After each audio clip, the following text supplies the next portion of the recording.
நேற்று நைட்டே சொல்லிட்டானுங்க, அம்மா நாளைக்கு எனக்கு ஃப்ரைட் ரைஸ் தான் வேணும்னு சொல்லி. அதனால் நேற்றே சிக்கன் எல்லாமே எடுத்துகிட்டு வந்து ரெடி பண்ணி வச்சுட்டேன். காலையில் எழுந்து லஞ்ச் பாக்ஸ் எல்லாமே ரெடி பண்ணிவிட்டு பேக் பண்ணுற டைமில் வந்து அம்மா ஸ்கூல் போகல அப்படின்ட்டானுங்க.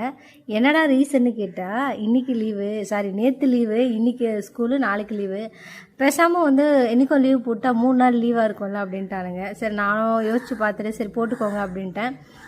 எனக்கு ஒரு கஷ்டம்னு பார்த்தீங்கன்னா, நீங்கள் முன்னாடியே இதை தெரிஞ்சிருந்துச்சுன்னா நானும் கொஞ்சம் நேரம் தூங்கி இருந்திருப்பேன்ல, அந்த ஒரு கஷ்டம் மட்டும் இருந்துச்சு. நான் வந்து ரொம்ப ஸ்ட்ரிக்டான மாம்லாம் கிடையாது. ஸ்கூலுக்கு போகணும்னு சொல்லி ரொம்ப கம்பல் பண்ணி அனுப்புகிற மாதிரிலாம் கிடையாது. அவங்களுக்கு விருப்பம் இருந்தால் போகட்டும் அப்படின்ற மாதிரி தான். ஏன்னா நம்ம ரொம்ப ஃபோர்ஸ் பண்ணி அனுப்புனாலும் அங்கே போய் படிக்க மாட்டாங்க கண்டிப்பாக. அதனால் அதுக்கு வீட்டிலே இருந்துக்கோங்கடான்னு சொல்லிட்டு விட்டாச்சு. ஃப்ரைட் ரைஸோட டெக்ஸ்சர் பார்த்திங்கன்னா வேறு லெவலில் இருந்துச்சு. ஆனால் டேஸ்ட் எப்படி இருந்துச்சுன்னு எனக்கு தெரியல. ஏன்னா நான் இன்றைக்கி சாப்பிட மாட்டேன் நான்வெஜ். அடுத்து வந்து மதியம் லஞ்சுக்கு வந்து புலாவ் ரெடி பண்ணியிருந்தேன். அது வந்து சூப்பராக இருந்துச்சு புலாவ். அப்புறம் சைட் டிஷ் பார்த்திங்கன்னா மீல் மேக்கர் வந்து சுக்கா ரெடி பண்ணியிருந்தேன். அது வந்து சரி நீங்களாம் மட்டும் ஃப்ரைட் ரைஸ் சாப்பிட்றீங்களே, எனக்கும் வந்து டெம்டிங்காக இருக்கும்ல, அதனால் வந்து நான் வந்து மீல் மேக்கரில் வந்து அப்படியே மட்டன் சுக்கா மாதிரி ரெடி பண்ணியாச்சு. ரெடி பண்ணிவிட்டு சைட் டிஷ் அப்புறம் உருளைக்கிழங்கு ஃப்ரை பண்ணியாச்சு. இந்த மாதிரி புலாவுக்குலாம் பார்த்திங்கன்னா நல்ல காரசாரமாக சைட் டிஷ் வச்சிங்கன்னா சூப்பராக இருக்கும்.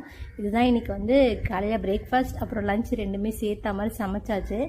அதுக்கப்புறம் காலையிலே வந்து அவங்க சாப்பிட ஸ்டார்ட் பண்ணிட்டாங்க. எதெல்லாம் பிடிச்சிருக்கோ அதெல்லாம் வந்து சீக்கிரமாகவே சாப்பிட்ருவாங்க. எதெல்லாம் பிடிக்கலையோ அதெல்லாம் பார்த்திங்கன்னா நம்ம வந்து திணிச்சு கொடுக்கணும், இது சாப்பிடுங்க சாப்பிடுங்க அப்படின்னு கொடுக்கணும்.